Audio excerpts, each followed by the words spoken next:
last we did was the 36th verse. Arjuna addresses the Lord as Hrishikesha. Hrishikesha means one who has a perfect mastery, or one who is the Lord of the senses. Hrishikesha. So, throughout the scriptures, we are given quality control to measure one's spiritual perfection or spiritual development. And one aspect which we need to understand is spirituality is something which can be practiced. And when you say it can be practiced, it can be related to from a relative standpoint. It is not that you look at spiritual evolution from an absolute standpoint. The moment you say it an absolute standpoint, invariably we pitch it beyond our reach. And it should not be that way. So the whole approach must be something which is relatable, something which can be applied. Only thing is, when you magnify it to an absolute level, it becomes perfection. So how do I practice spirituality? It's like the various rays which emanate from the source of the sun. The rays in 360 degrees. So if I have to paint different picture of perfection, one aspect of perfection is one who has a perfect mastery over his senses. So I can take that quality and keep measuring myself to what extent do I have a mastery over my senses. Do I have a control over my senses? So as we learned that it's not that you don't have to deny yourself of contacting the world.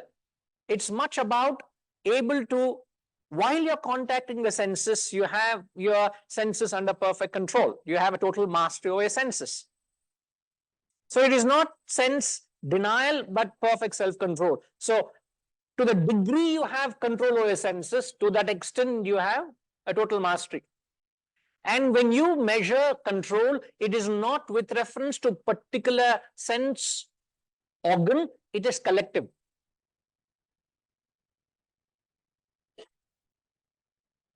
Means you must measure your ability to control all your senses. It's not just, oh, I have a perfect control over my ears, which means, oh, anything which is inauspicious, I will not listen. Anything junk or garbage, I will not listen. I have a perfect control over my sense of sound or ear. Anything inauspicious, which is not, is vulgar, I don't lend my sight to it. Anything which is unpalatable, tongue, I have a perfect control over my tongue. Means I don't just fall a prey to taste.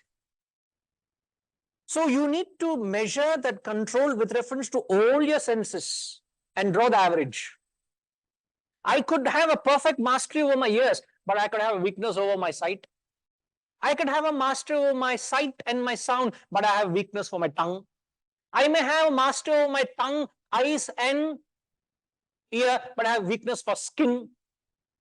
So any particular sense organ can bring about your downfall.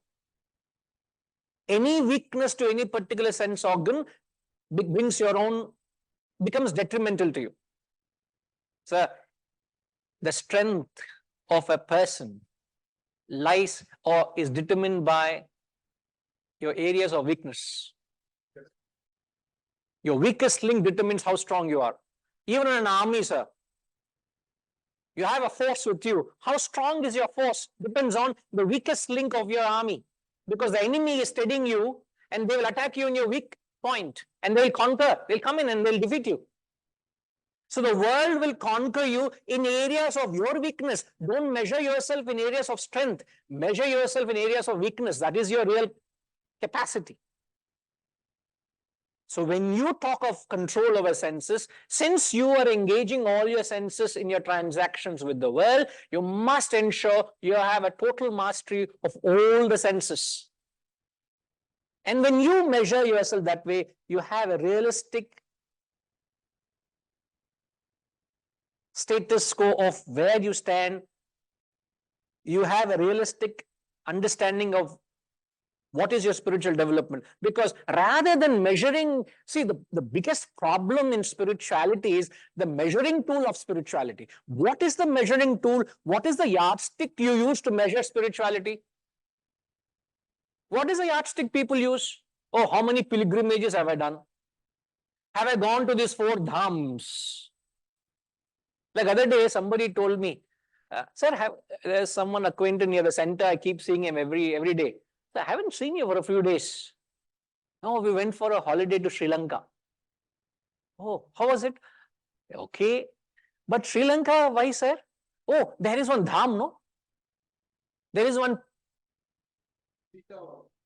Sita, Ashok Vanam, Sita Vanam, that Vanam, this Vanam, and then there's one temple which has to be visited there, Adhikaga Pono. No, their concept of spirituality is, have I visited that pilgrimage? Have I visited this place? Have I had the darshan? That makes them, oh, my spiritual purpose is solved, or have I fulfilled my spiritual requirement? So if we can realign, redefine, revisit the very means of measuring your spiritual status, we will have a realistic chance of evolving. You will be able to bring about a corrective measure to your approach for your spiritual transformation. Otherwise, the yardstick itself is wrong. Like other day, somebody asked me a questionnaire. In fact, I am going to go for a trek, sir, in April, or 1 week trek in the Himalayas. And there was a questionnaire. They said that if your BMI is not, should be less than this number, then only you're qualified. 26 maximum, higher end is your BMI. So there is an index to calculate whether you're healthy or not. But the problem is in spirituality, there is a very gray area to measure your spiritual. I'm not talking for a handful of us who are knowledgeable or who have access to this knowledge. Majority of people, the masses, what yardstick they do take? So whenever there is a mention of these steps for measuring your quality control, you must stand up and take note, because these are the tools to measure your spiritual development. And you shouldn't go beyond them, because these are the authoritative texts which say so. Yes, Raviji.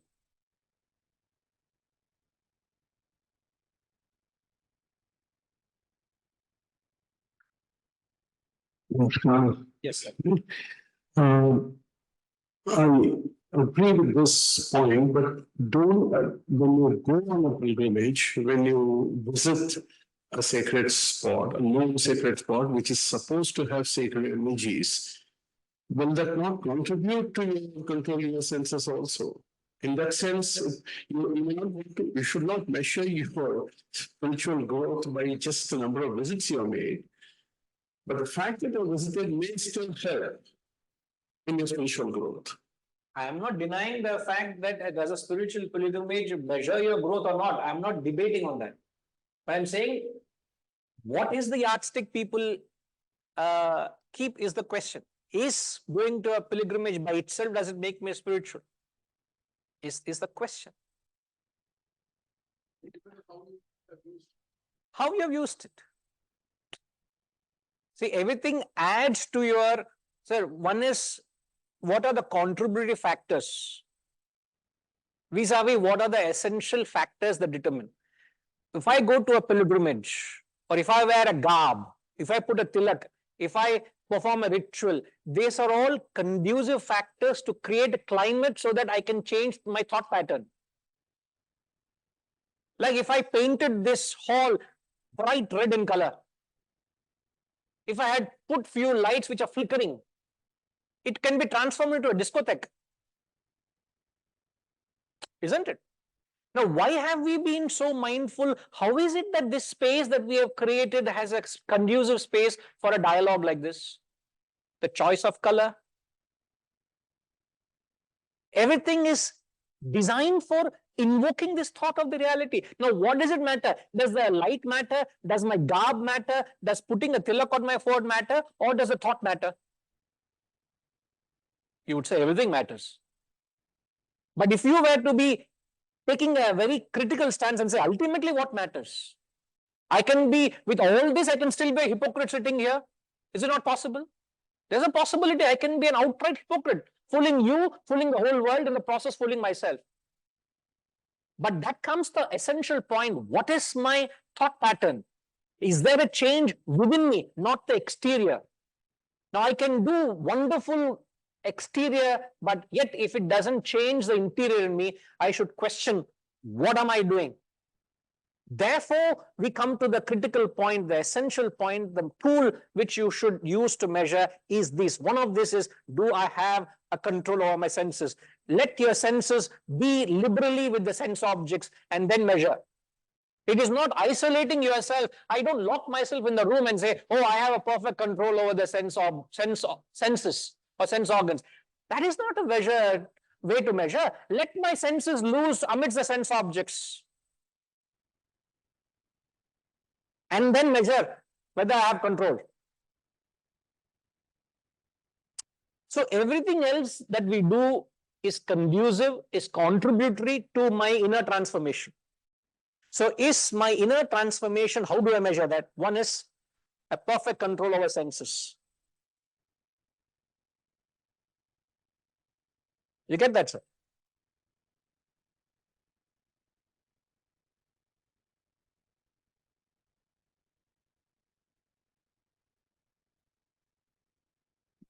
Yes, Ramji.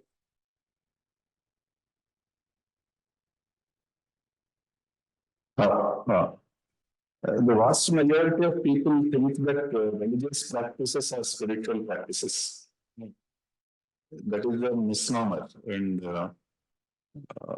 we have to really see what to tell a common man. What is spiritual journey? How do we define it?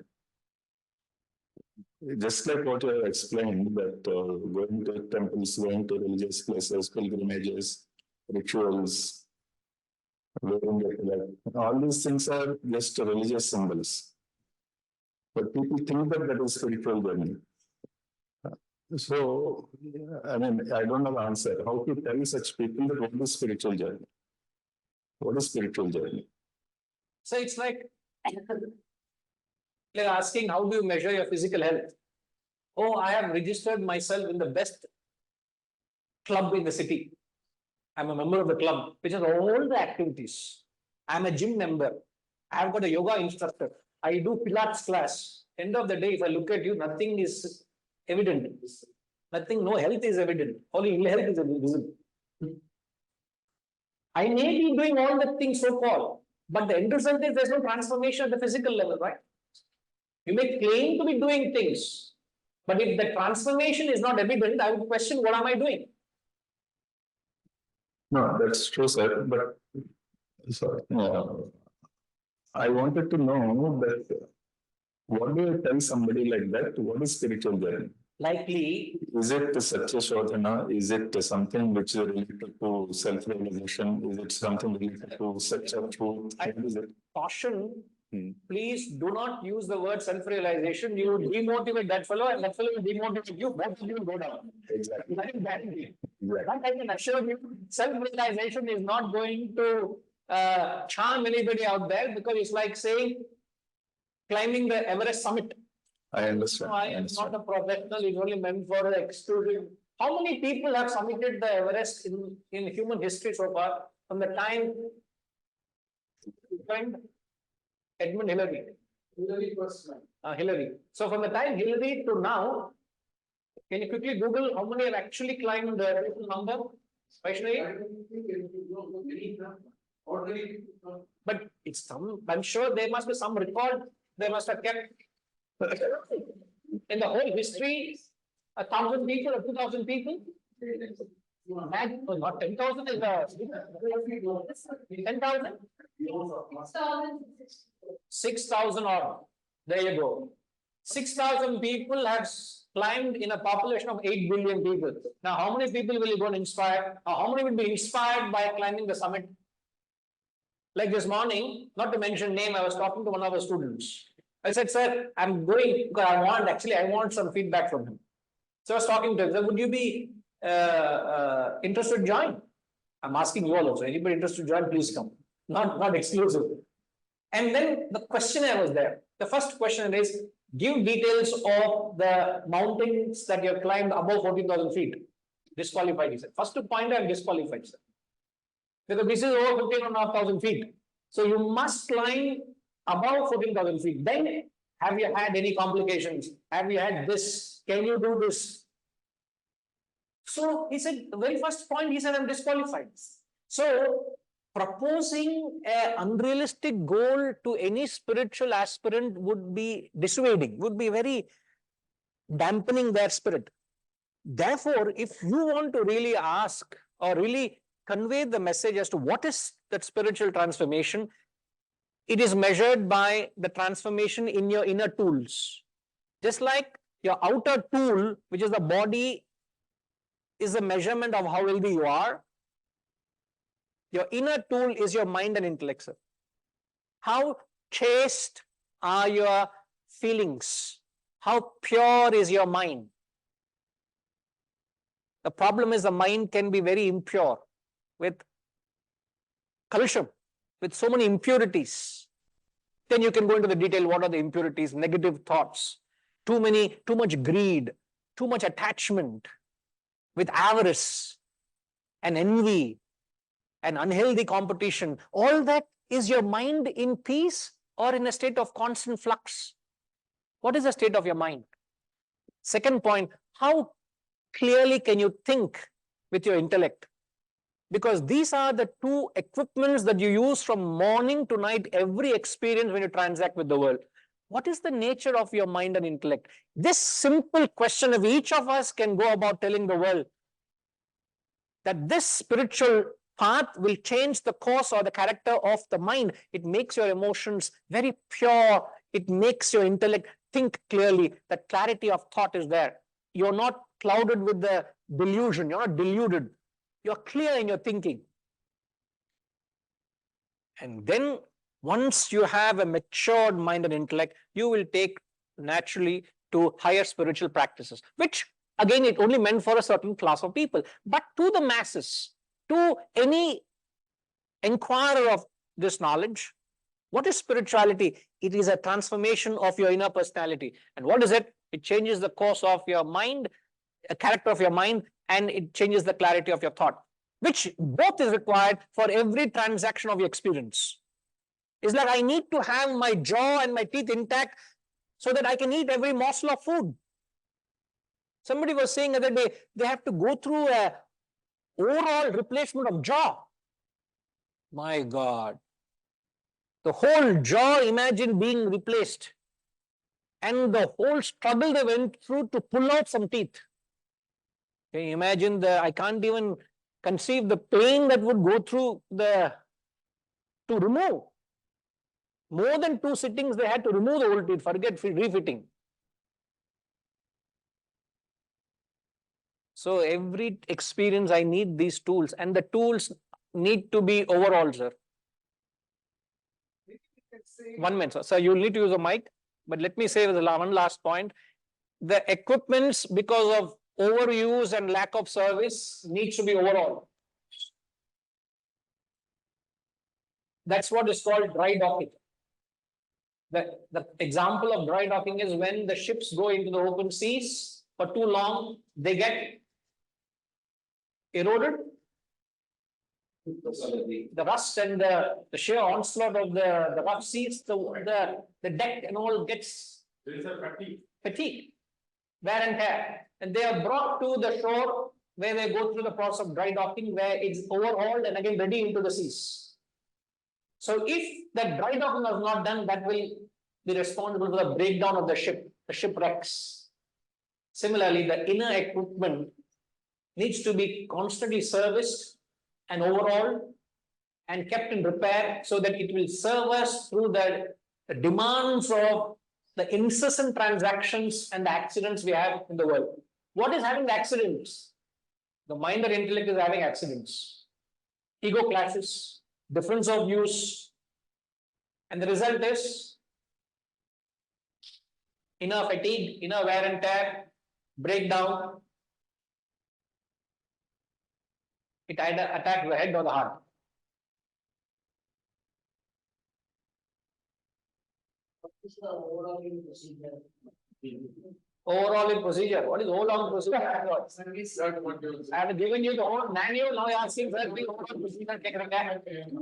No, but in the context of Sir's question, Yes, sir. what do you So I need to tell who you are because they are not zooming that camera. It is because I got a feedback from the online people. People are talking, we don't know who is talking.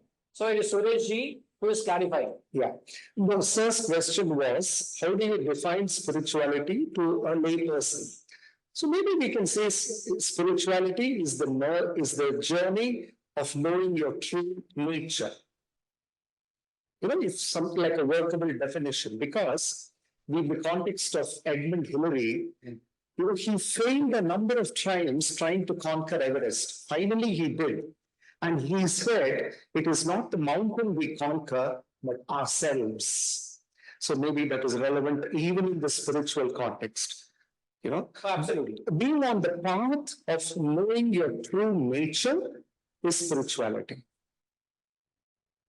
No, as I said, you can paint many a picture. Yeah. You can paint many flavors of spirituality. To each his own, what is palatable to the particular person. You need to have that sense of presence to strike a chord with the audience, so that you are able to Absolutely.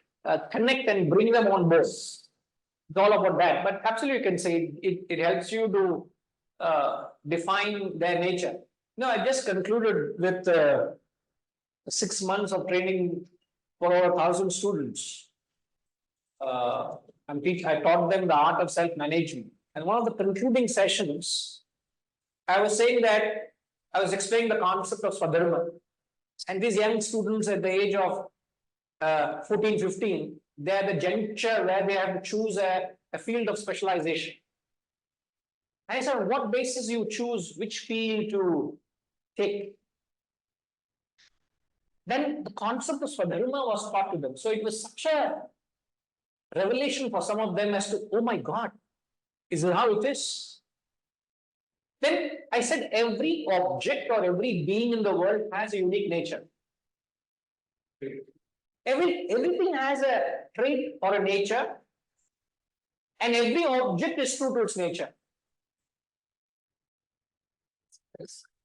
It is never ever not true to its nature. And having gave examples, as we usually take examples of what is the nature of bitter gourd, kadwa. That's what they said in Hindi, Kadwa, karela kadwa hota hai. What is the nature of fox? Oh, it's very cunning. It's very smart. What's the nature of your pet? Oh, very faithful. Very loyal. Is your dog cunning? Is your pet cunning? No, sir. It's never. All loving, unconditional. And when you start drawing them out to them, and then you ask, do you know you also have a nature? Or do I? Start to make them think. Nobody ever told them that they are born with a nature and that nature is vasana and you must identify what your nature is. So there's so many ways you can connect this knowledge. You must have, sir, you ask me one question, why I'm doing this, what I'm doing is just sheer passion. There's nothing more inspiring than the very knowledge itself. There's nothing else that needs to draw me to convey this knowledge but the knowledge itself. I don't need a huge institution. I don't need an audience. I don't need conditions for me to give out this knowledge. I don't need conditions for me to pursue this knowledge. The very knowledge itself is so inspiring, is so meaningful it will find its way to connect. So if you have that passion and the desire, you'll find you'll be able to reach out. So there are many ways that you can paint a picture of what spiritual perfection from a relative standpoint, which you can practice it. Ramji, the important thing is what they can practice it. No point talking, which in fact in the 37th verse, which we're going to get into, Arjuna is talking all in superlative terms. I'm sure he didn't understand a word, nor any one of us in this class will understand. So you should never ever talk beyond your capacity.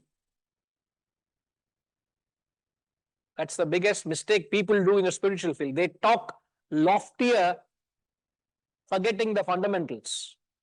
So when Arjuna addresses the Lord as Rishikesha,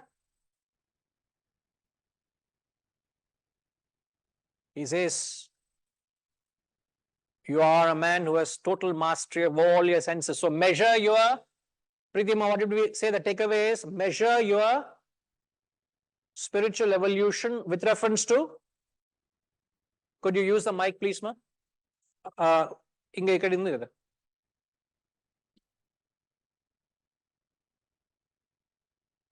How much control you can exercise over all your senses, not just one particular sense organ. And your strength is determined by?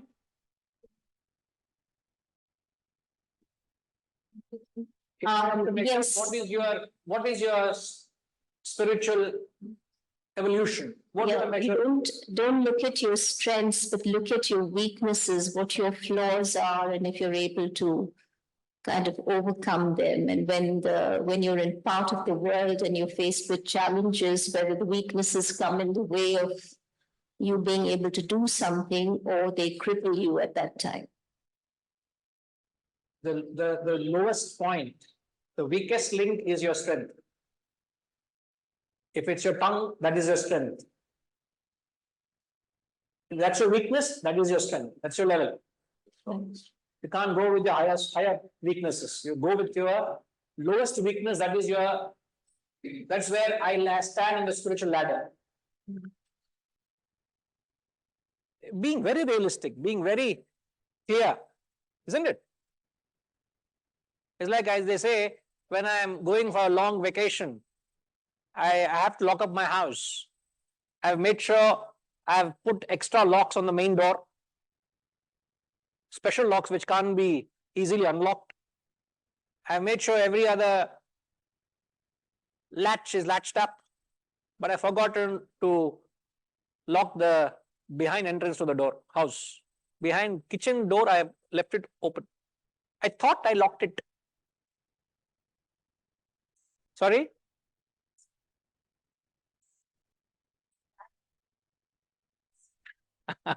So we can easily enter through the back entrance.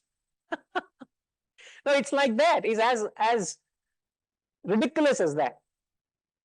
I can have my, as they say, penny wise, pound foolish. Don't they say in English language? Why are you calculating over that and you're being foolish on certain areas? So being really spiritualistic or being really spiritual minded is to measure yourself as to where, so you don't assume yourself to be any more than where you stand. What is that quality to over-evaluate yourself? What is that word in English language? Over-predicting? Over-projecting? Is there a word, Pritima? You think more than where you are. Overrated. Huh? See, ego is to, that doesn't necessarily mean, let's say if I'm spiritually 10%, but I assume I'm 40%. Overestimation. CA madri pesringa. I can know that CA is talking overestimation.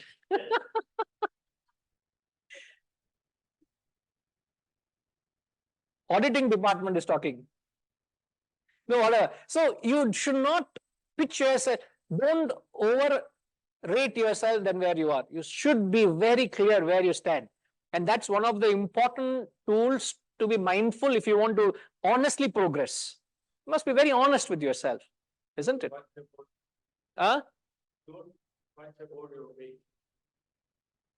Boxer மாதிரி பேசுறீங்க.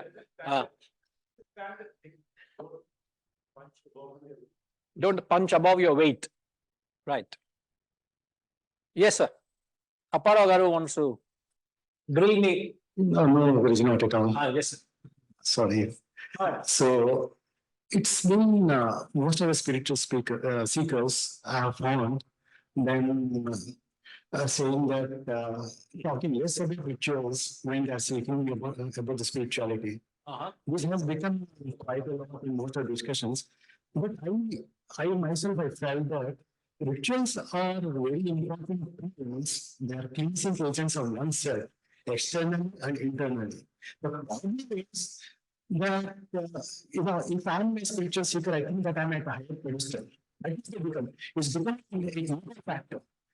And for example, a small praise we ask the children with Saraswati and Muslim. Over a period of time, the children will understand why we are praying, actually. And for example, I do not believe most of the shlokas which I recite every day. And over a period of time, they are more than Atma Parisodhana.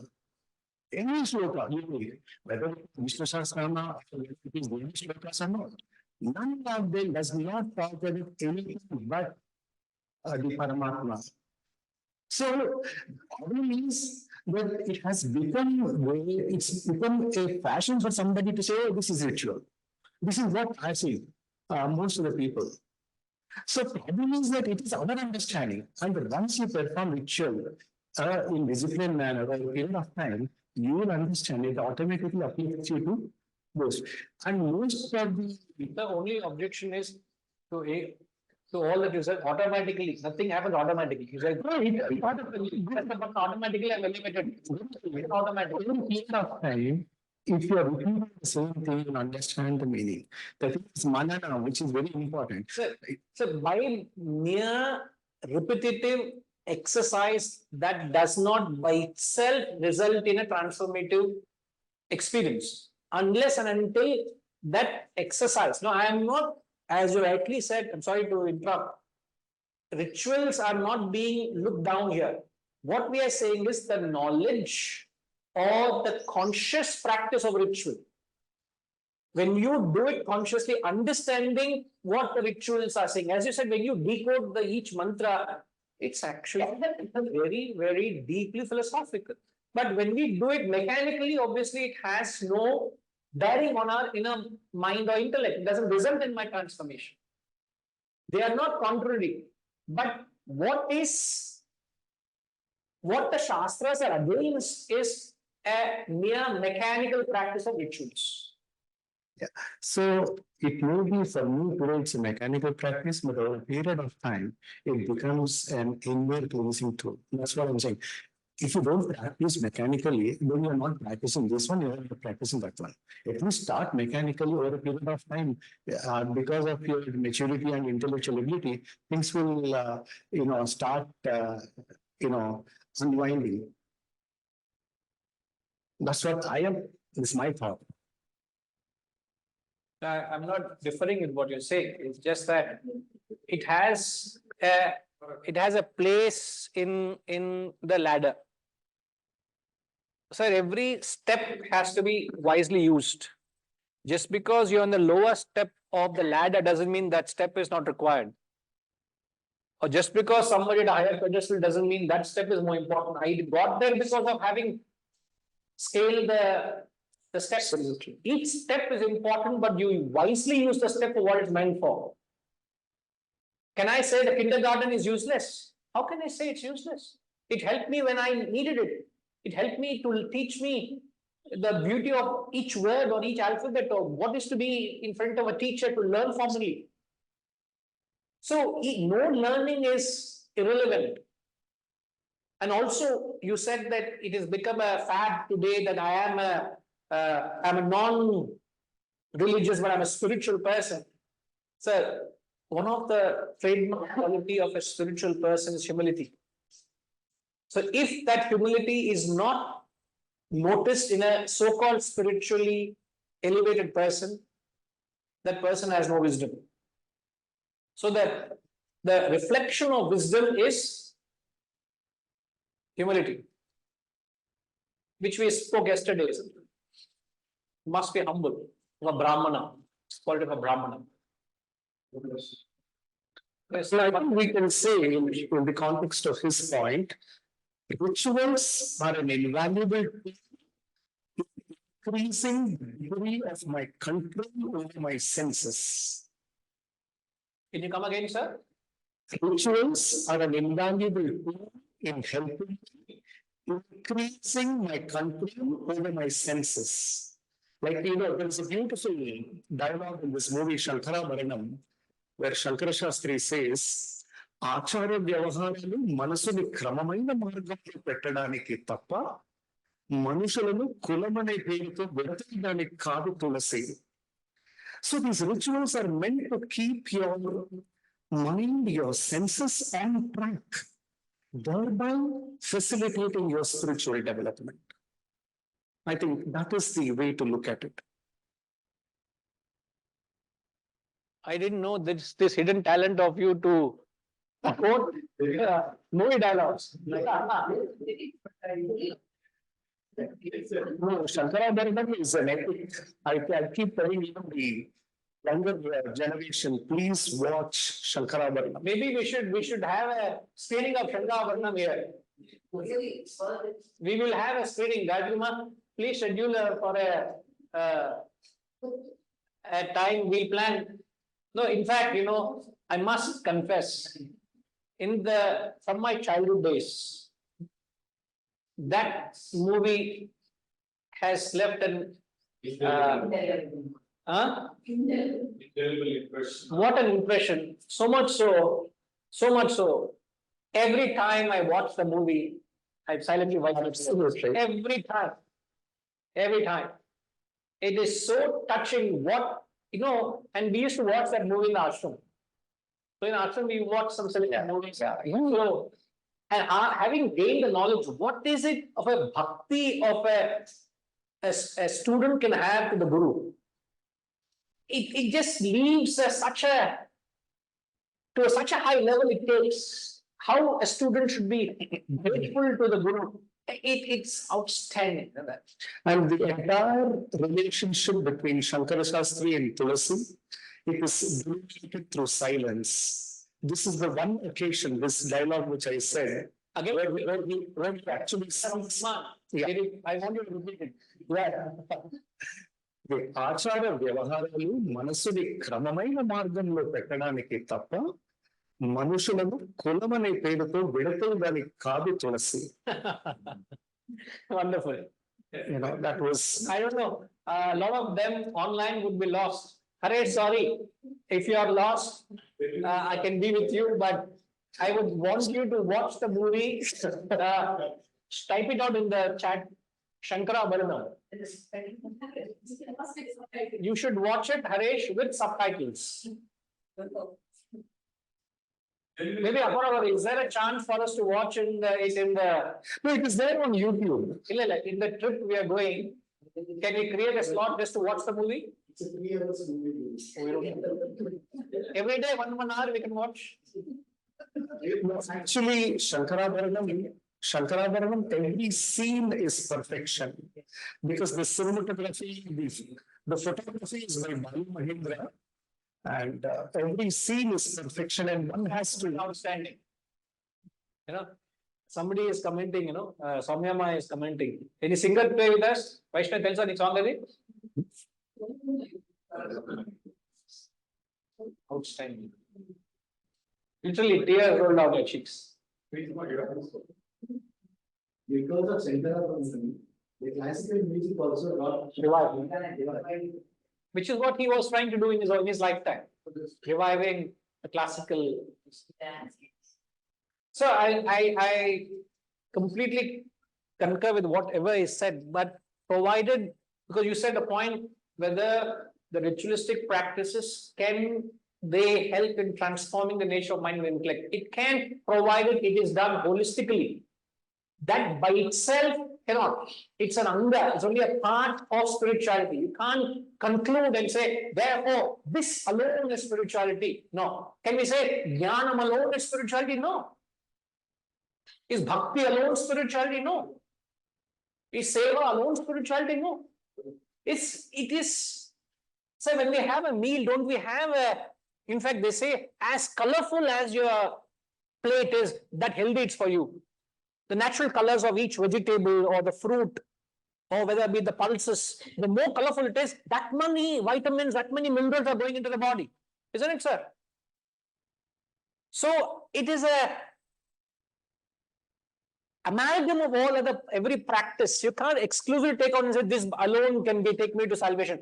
Technically, yes, but practically it will not suit, because nobody is exclusively purely bhakti or purely karma or purely rituals. No, your personality needs all of it. It's like I can't survive, I'm only eating dal every day. Now, be careful those around me. Over dal, then they have to pay the price. If I only eat, imagine, oh, I like broccoli. So 365 days, 3 meals a day, you bake and you give me broccoli in different types. Finished. After washing 10 times hand also, I'll smell broccoli. Broccoli will be everywhere. I don't want, yo.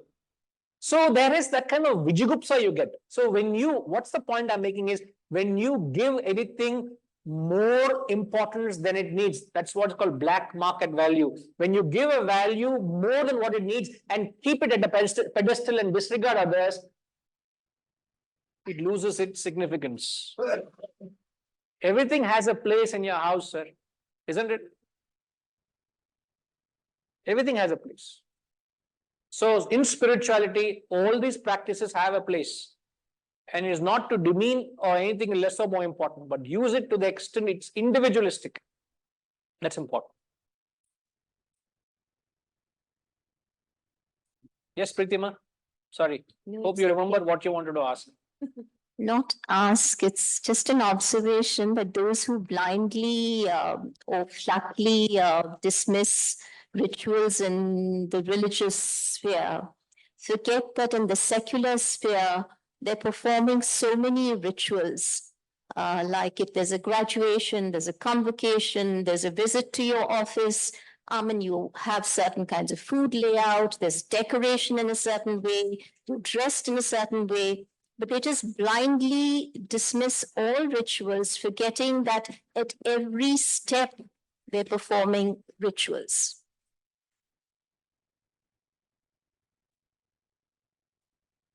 It's in a different way, perhaps. It is a ritual. It's integral. See, it is an integral part of spirituality, but doing it mechanically is what is not recommended. Then it defeats the purpose of why you're doing it. That's a very valid point. Mechanically, that people have taken over and not doing at all. We have lost a lot of rituals. In fact, Shankaracharya used to tell people to go over. Sir, Mike, if I would. You may have to repeat what you said. See, there's no doubt that rituals, you are saying it should not be done mechanically. So in the process, we have dropped the whole ritual itself. That's why this country is going through real, because we have lost it and we are not trying to find it out. Actually, even if it's mechanical, only if it's maintained, you'll be able to pass on to the next generation. In fact, I won't have not got the thought, but my next generation would possibly get it. In fact, if not for my father doing everyday puja, which I was not interested till in my late ages, then I started learning it could come to me easily. He didn't voluntarily teach me, but the mechanical thing, every day I know for sure he is going to do Dharam chanting. So that it could come, and now I know it makes a lot of sense. So mechanically also has got a place. It should not be denounced. We don't have to say it is the ultimate, but it has got a place.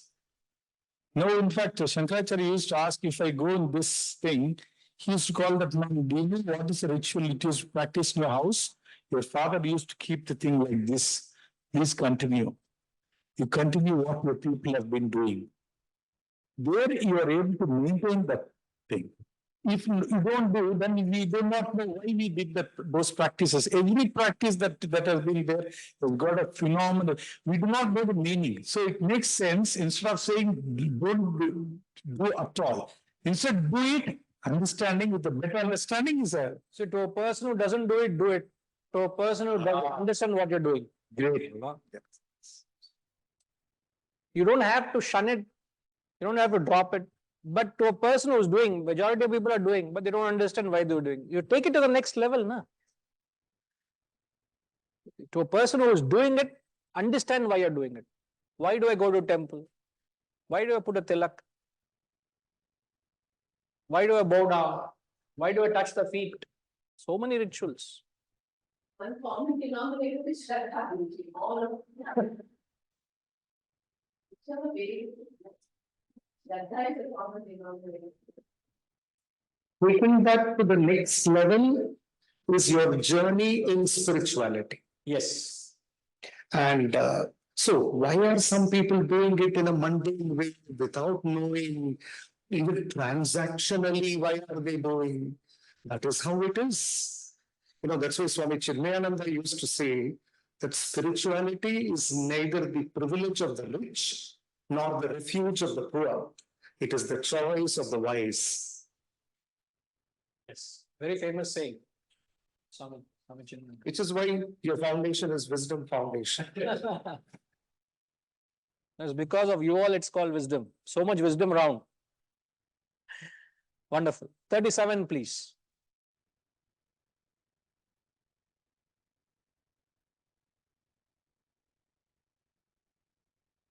कस्माच्च तेन न मेरन्महात्मन् गरीयसे ब्रह्मणोऽप्यादिकत्रे अनन्तदेवेश जगन्निवास त्वमक्षरं सदसत्तत्परं यत् कस्माच्च तेन न मेरन्महात्मन् गरीयसे ब्रह्मणोऽप्यादिकत्रे अनन्तदेवेश जगन्निवास त्वमक्षरं सदसत्तत्परं यत्. Arjuna is continuing. And why not they bow to you, O exalted self, greatest, gariyase, greatest or greater than all, the primeval cause even of Brahma, Adikatre. Adikatre means the primeval maker of Brahma. So even Brahma, who is the creator of the world, he himself has come from Brahma, Brahman. Who is Brahma? SR? Yeah, why are you looking at me like that, sir? Have I asked such a laser boy? That's it. Have I asked such a difficult question? So simple, too difficult to answer. Who is Brahma?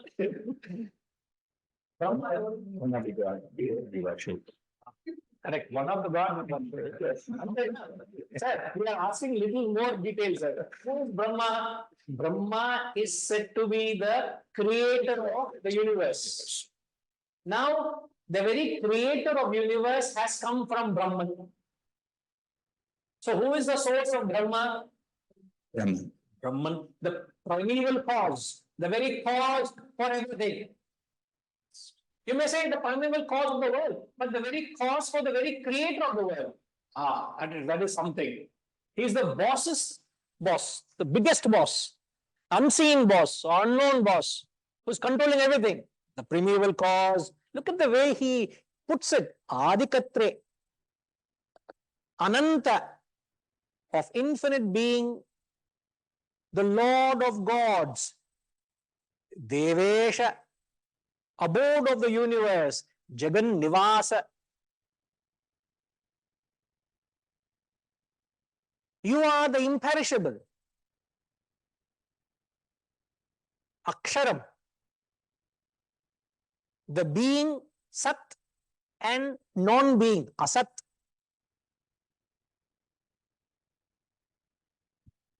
Tat Param Yat. You are above all that, you are supreme. I have no words to describe you. You're beyond all what I described, you're above that. That which is supreme. Now, earlier I've said in this mantra, Arjuna is using such exalted terms to describe Brahman. Or he says, addressing Lord Krishna, he's addressing Lord Krishna and saying, you are this. If you remember in the 36th verse, can you share the 36th translation? Vasantama will read for us. What is the 36th translation? Yes, sir. The mic evandi.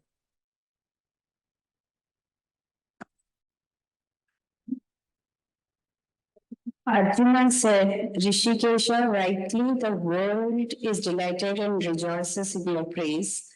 Rakshasas flee in terror in all directions, and all the hosts of Siddhas bow to thee. So he's talking of the various types of class of people who are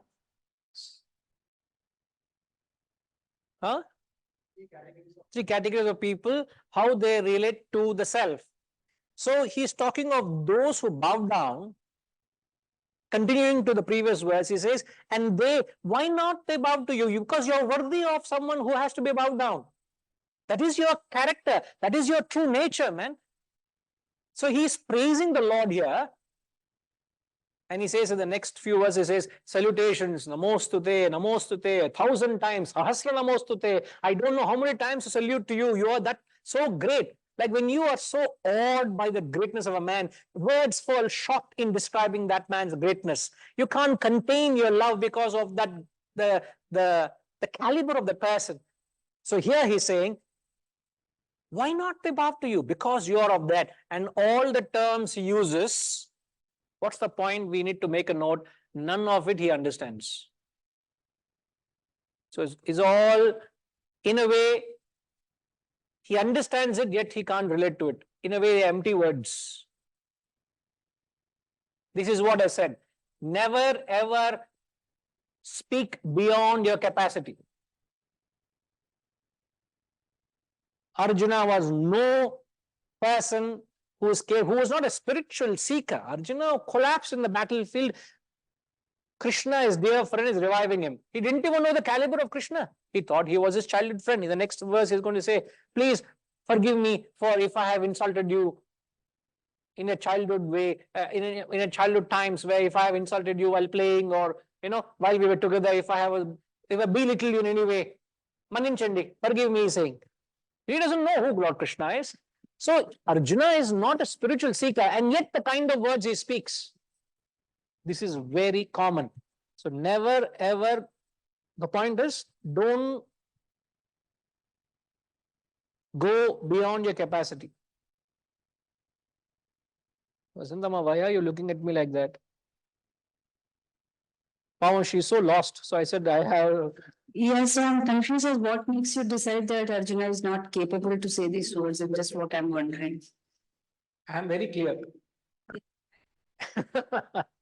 See, if you see, when he uses the words, you are the primeval cause, then he says, you are abode of the universe, you are the imperishable, you are supreme, you are the Lord of gods.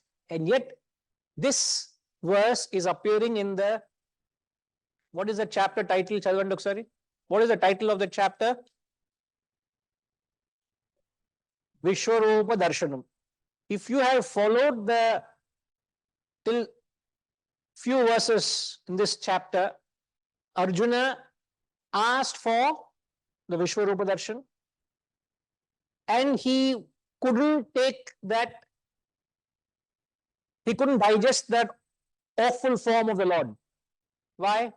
Even though he said, even the gods of gods don't have that ability and capacity to see. So you have been that very rare privilege who have got the eyes to see, and yet he had no capacity to see. He, in fact, in the next few verses is going to say, please show me your normal, human, gentle form. I can't stand that.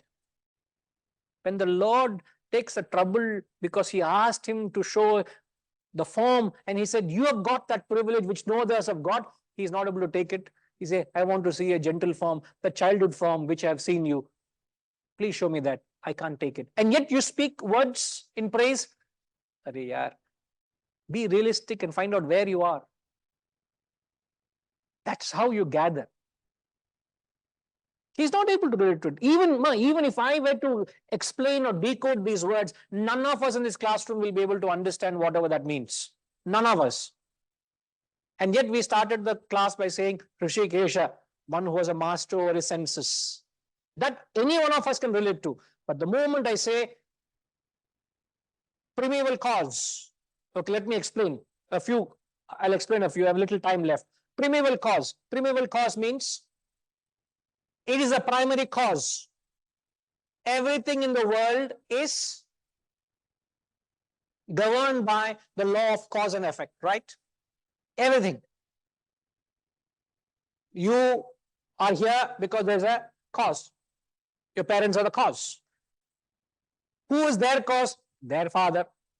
Who is their cause? Their father. You go back, and you will ask, is there a first father? There has to be. Without the first father, there can't be this lineage and you sitting here, isn't it? Cause and effect. But how did the first father come without a cause? If the world is governed with cause and effect, there has to be a cause to that without an effect.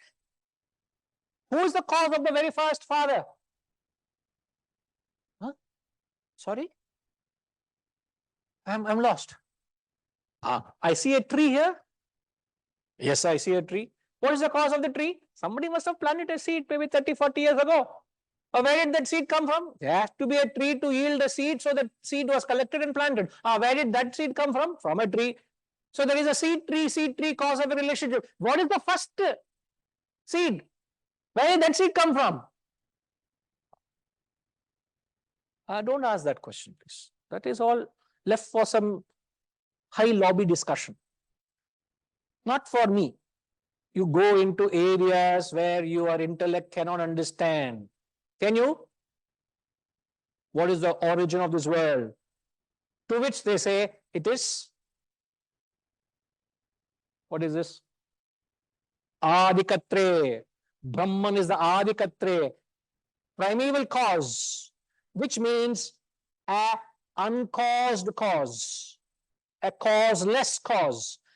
That is when the concept of Brahman comes in. Brahman is not the cause in the sense of the seed and the tree, not in the sense of the cause of the father and the son, not in the sense of the cause of the chicken and egg, but it is the causeless cause like the rope and the snake. We can't understand chicken and egg, nor can we understand rope and snake. Forget it. Next.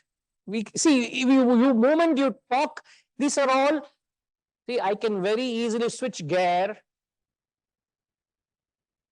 into absolute level or come down to practical, applicable, relative level.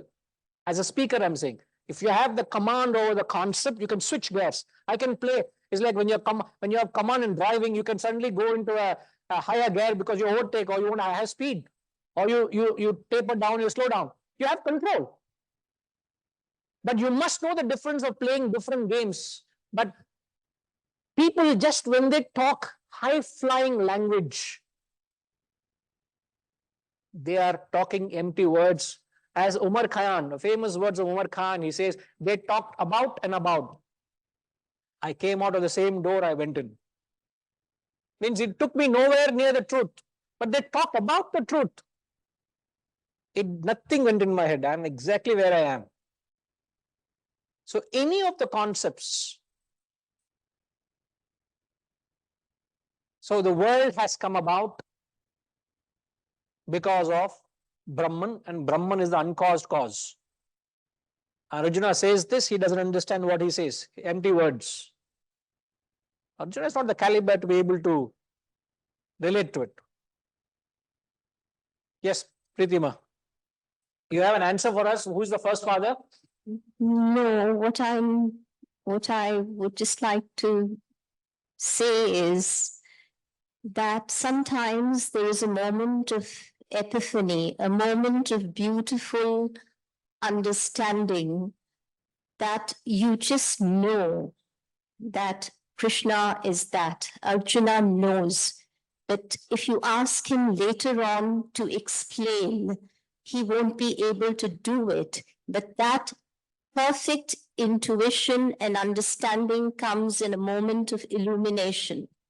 So he's referring to that moment of illumination, which is a moment of divine grace when he has that sublime insight.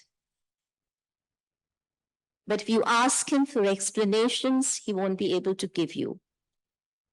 So, So he's not trying to overreach himself. That moment of sublime insight, he's just sharing it with Krishna. it is, It is an epiphanic moment that he's sharing with Krishna and saying, you are all this. But if Krishna were to ask him, can you explain all this? He won't be able to do it. I agree with you. I'm not saying Arjuna is being hypocritical. I'm not saying he's hypocritical. I'm only saying he's saying certain words which he is not truly at that level. You must understand, when you relate to a certain other scriptural texts, especially when you read an Upanishadic text, the way the Upanishadic student phrases the question itself, you know, how well qualified, how well grounded is a student in Vedantic study to be able to ask the teacher that question. So there is a difference. I am not doubting what Arjuna is saying. There is no denying what Arjuna is saying. I am only saying it lacks that punch because it is not coming from that experience. It is not, I mean, he is just extempore, he is just awed by the sheer grandeur of the Lord, and it's that moment he is just inspired. Like many people come and, you know, many people come across on your journey, they talk many high things. Anything that flies high will come down. Then you go on to the next one. We'll see. Come back for 2 meetings, we'll see where the reality is. Oversell, overmarket, overdo. At the end of the day, you know. So there is that kind of people, that kind of person, that kind of situation Arjuna is in when he says this. And I'm saying this objectively. I'm nothing against Arjuna, please, when I say that. No, all I'm saying is that whatever he's saying doesn't become invalid just because he has not reached that level where he can experience the words that he's saying, but he has experienced them in that particular moment of illumination. So they still have validity whether he is spiritually evolved or not to sustain that moment of illumination. No denial. I'm not denying it at all.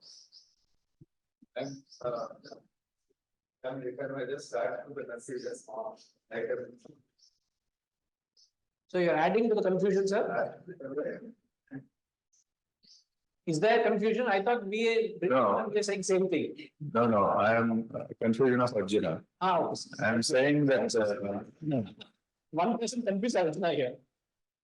no, I am just reading the situation that Arjuna is in a confused state. He is in that state where he has left the ground, he has not reached the higher levels, and he is somewhere in between. So in that process, when you are in any confusion, you may sometimes speak the absolute truth, and you may sometimes understand also the absolute truth, but the next moment you will doubt it and you will come down to the ground again. So it is a state of confusion, could be. I'm just saying that in addition to what Pritama is saying, that he might have seen that absolute truth in a flash. Please, Maybe in the next moment he will come down. It could be a part of the confusion just that he is going you through. keep fluctuating, right? You're not grounded. Yes. Yes, Raviji? Somebody else wanting to? No. I just wanted to say that for once, and it's not often, that I agree with Preeti. Sir, when you give prasadam Indira, so you can disagree also. I part of that. So a little, you know, foresight is there. So I think that I also felt the same way. The Arjuna, in fact, I want to add to it that is it possible that the divine has chosen to speak through him? He's a medium. He may be anything, but the divine has chosen to write the dialogue through him and give it to other Arjunas of the world. And hence, because what I'm saying is in everyday world also one hears of people, ordinary people, Swami Varundaya, certain truths come out of them. And I wouldn't discount all that as psychological or hysterical. I think there are many recorded instances of people, ordinary people, experiencing extraordinary bouts of wisdom, if not wisdom in the ultimate sense, at least foresight about certain things or what you call siddhis. Moments of inspiration. Moments of inspiration, even siddhis. And many of them have curative powers. For instance, some of the great saints had curative powers, but surprisingly, very less known people, ordinary people, are also known to have had curative powers by touch and so on. The divine has chosen to work through them for whatever reason, maybe their past life karmas. One of the greatest examples is, I'm sure you read of Chap in Brazil, not even India. He had a long Spanish name, but he was known as Arrigo, the surgeon with the rusty knife. Those of you who read the Reader's Digest in the 70s would be familiar with that story. He died in 79 in a car accident, of all the things. He was a crazy kind of healer from the 60s onwards, I think, or even 50s, in a small village in southern Brazil. Something would possess him. And apparently it was the spirit of a German doctor who died in the First World War who wanted to heal the world but did not succeed. And his spirit possessed him in South America, in Brazil. And you go to him with a, let's say, a cataract, he would shove you. He was in an animated state. He had a box of rusty tools with him. He jammed you against the wall, pulled out a screwdriver or a spanner or something, jammed it into your eye, like no anesthesia, nothing, poked it into your eye, opened the eye, pulled out the cataract, threw it, and patted the eye back. The person felt no pain, and he was healed.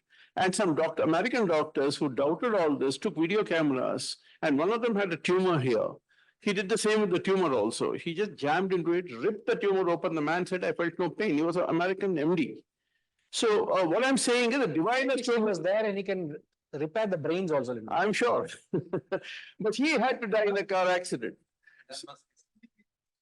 Yeah. So the world is full of these very interesting divine play, which it could be Punajanma karmas, that the divine chose to speak through him. I don't know. So Abhinay is one more such possibility. That's all I'm. So what, Vasantama, you are any clear or a little more confused? No, I think we can conclude that the sentiment of the house is to empathize with Arjuna because we are also aspirants. And if not anything, Arjuna is taking us to the stage. No, I need looks like the physical class is against me. Let's see with the online. I will switch my attention to the online. Just one line and I'll close. Is at least at the very minimum, Arjuna is taking us to the stage where you ask a question for which there is no answer. And therefore, the ultimate answer is to drop the question. So now I am confused completely. Very successful. The class has been very successful. Ellame we live in a correct. Dissolved. The topic is dissolved.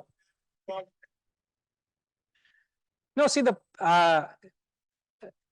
point is one should not overstep one's capacity. That's the point that we are driving, right? Trying to drive home the point. Obviously, it's a moment of ecstasy, a moment of inspiration. It is a point where he's experienced something which is phenomenal, is beyond words. So he is obviously lost for words, even when he says whatever he's saying, and he means it.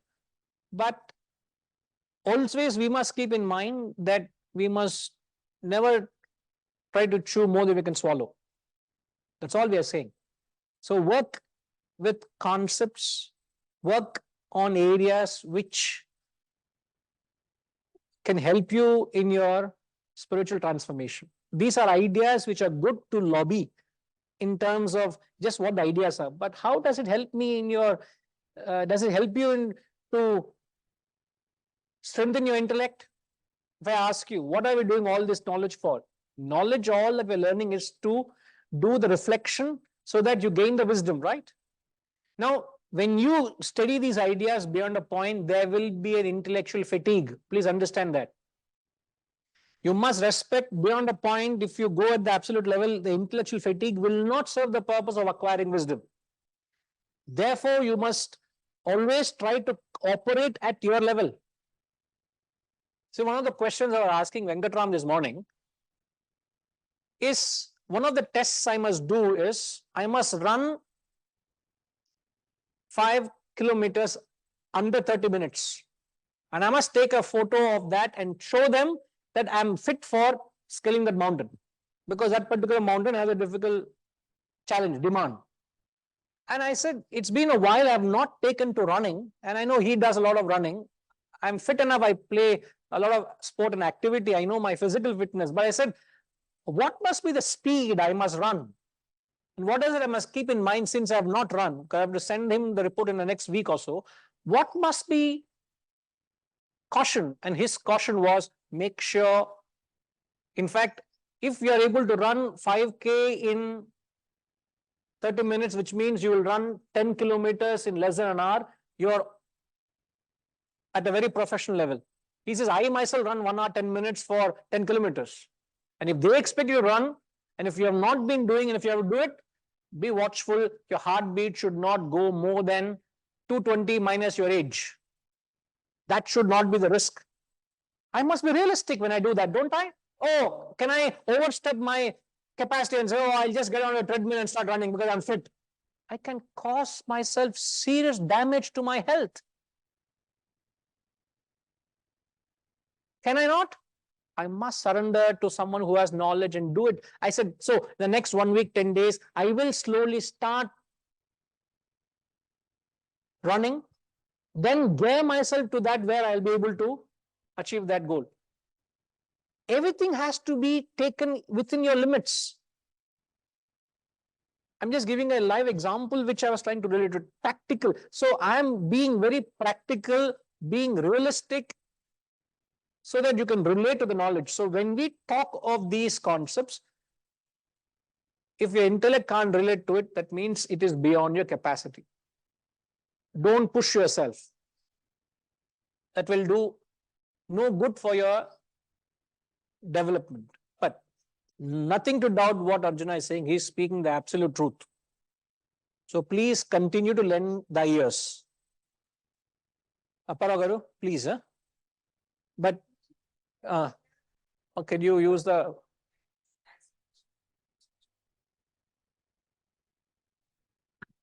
I would not even have got the thought that he's beyond his capacity or whatever it is. I'm just trying to understand. That was my question to begin with. What makes you think that it was beyond his capacity or not in a stage where he really realized, but are empty words? If I would have read this in isolation, I would not even have thought about that. So that's my question. That was my question. This is where you need to surrender or lend the ear to a guru or a man who can go beyond the words. As they always say, the philosophy is not in the words, it's between the words. So you gather that while the facts are being said, you must be mindful that you must not overstep your capacity. These are the things we read in between lines, where we constantly are. See, I'm taking the context, I'm taking who it is, I'm keeping the background in mind.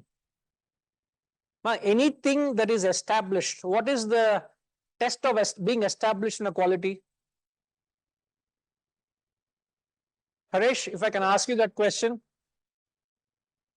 If somebody has a quality, what is a test of that quality?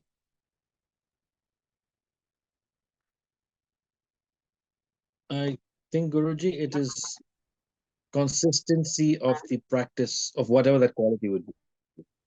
It is that consistency, absolutely, spot on.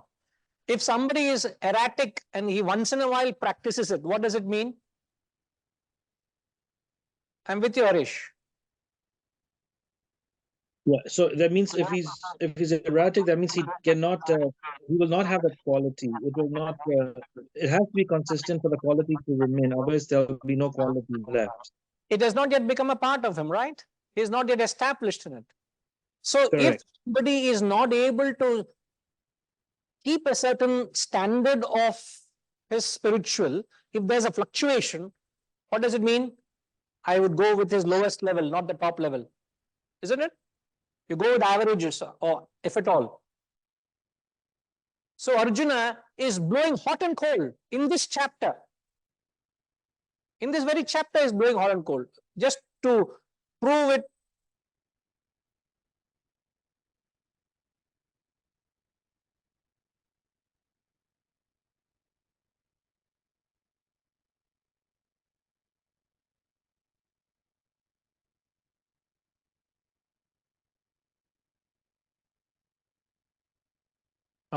In the 45th verse, I am delighted having seen what was never seen before, yet my mind is distressed with fear. Are? How can a man who has got that honor of seeing the Vishwarupa Darshan be distressed and fearful? Right? Something wrong with this fellow. Huh? Distressed and fearful. Oh God, show me that form only. Have mercy, O God of gods, O Abode of universe. Have mercy. As if he's punishing him. He's blessed him with Vishwarupa Darshan. And this fellow is not able to take it. 1 minute. Don't interfere. In the 46th verse, he says, I desire to see you as before, crowned bearing a mace, with discus in hand, in that same four-armed form, or thousand-armed universal form. I can't see a thousand-armed. Please show me his four-armed. Even that I can't understand. All his life, he saw Krishna with four arms, is it? Chaturbhuja, he saw him. He only saw Krishna 2 arms. This fellow has no logic in his statements. Did he see Krishna with Shankha Chakra Gada Padma? Ramji? Abba. I am in a wrong classroom today. My students have disowned me today. I didn't see that.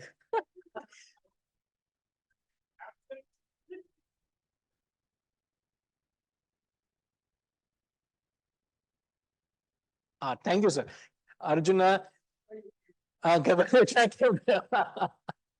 So you see this. There is no, there is an inconsistency, there's a dichotomy in his positions or stance he takes. He is not grounded. So we have to taking all that into account, you are able to take an intelligent it's just at best maximum interpretation what you can take, but you can't say this is with certainty. But yet when you speak, you must be sure and assured what you're saying. So there is that assurance and understanding. But if you ask me, is that what it is? As we had a few interpretations here, was very much valid. All right, ma? No more questions for the day. The class is closed. Sorry, ma? You like him. I also like Arjuna, but I like Krishna a little more. We'll come back. Please note that next week, due to a prior engagement, there will be no satsang.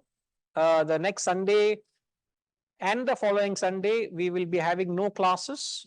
2 weeks have prior engagement. So the next class will be 3 weeks from now, which is 25th, whenever 25th. So 25th will be the next Sunday satsang. But however, the next coming Saturday, the 10th class, the Upanishad class is on. All right. Om